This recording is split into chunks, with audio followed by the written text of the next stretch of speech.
we just talked a little bit in there about how we were not. We've been really good offensively as of late, and that was different tonight. But we stepped up big time defensively, digging 95 balls and blocking 16 balls in 4 sets is big time. So we know when we get them both together at the same time, we're going to be really good. Tonight we were just a little off offensively, but at this point in the season, we're grinding out some wins. Y'all seemed all over the floor, especially at the beginning of the match. Do you think that was like good scouting on your part, or do you think the girls were coming together and able to see the way that they were hitting it? Yeah, we're on that where we're playing everyone for the second time, so we played them before. It was a challenging matchup at their place, so we knew it was going to be a dogfight tonight.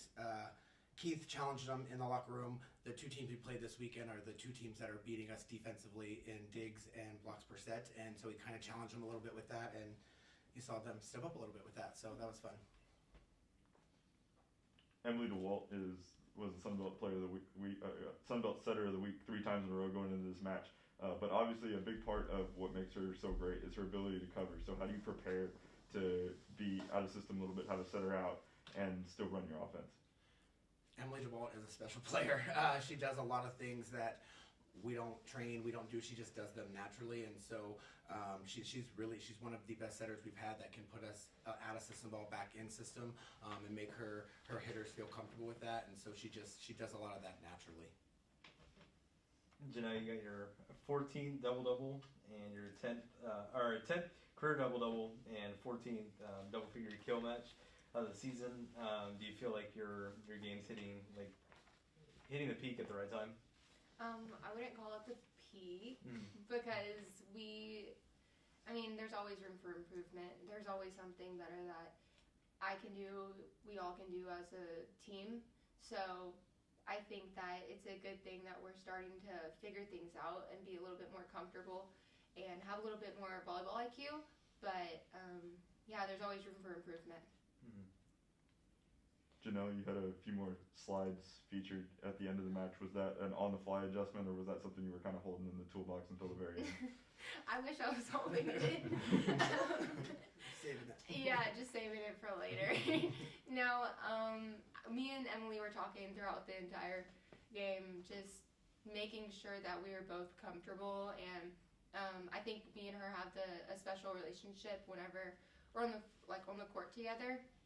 And to be able to know that, hey, I got your back, you got my back, that shows. Every time I got blocked, she was right there behind me trying to get that ball just in case, or she's talking me through plays. So I think having that comfortability to swing away was the key to being able to do those last couple kills.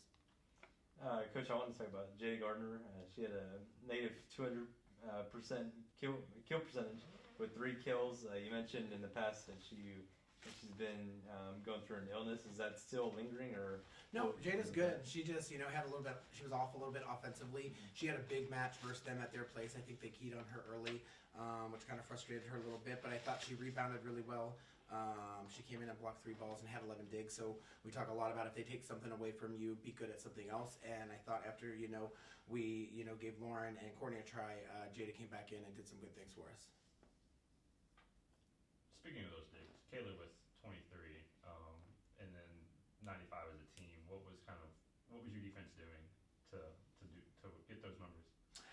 That's the scrappiest we played in a while. We talked a little bit in the locker room. Some of the scrappiness was not necessarily lazy, but not being prepared, and so it made it look a little. I think we could have made it look a little easier at times, and I think that's what some of those scattered plays made us do. But I thought we were relentless, and we knew we wanted to keep the ball off the floor to frustrate their hitters. Lori Jensen's very good. They have some really good players, and so we knew if we could frustrate them, which again we held them to hitting a 0, which is really good. I noticed the Little Rock offense, they're hitting the antenna quite a bit. Do you think that your defense is doing a good job pushing them to the sides and making those errors? Yeah, I thought that tonight's probably the best we've blocked, and not just because of the numbers, but our setup and what we're doing, being disciplined, and we wanted to let them hit that ball down the line and let Emily and Kayla dig those balls, and so sometimes we're talking a lot about reaching out and trying to go get that ball, and I thought our blocks did a really good job tonight of being disciplined, and I think the numbers show it, but also with our defense it's so much easier to play defense around a block that's set up really well. Any other questions? I got one, Janell. I'll say on the side with everybody chanting your name tonight. How does that seem to affect you whenever you're out there on the court? I've said it before. The confidence is definitely one of the key things that like helps me play. It pushes me.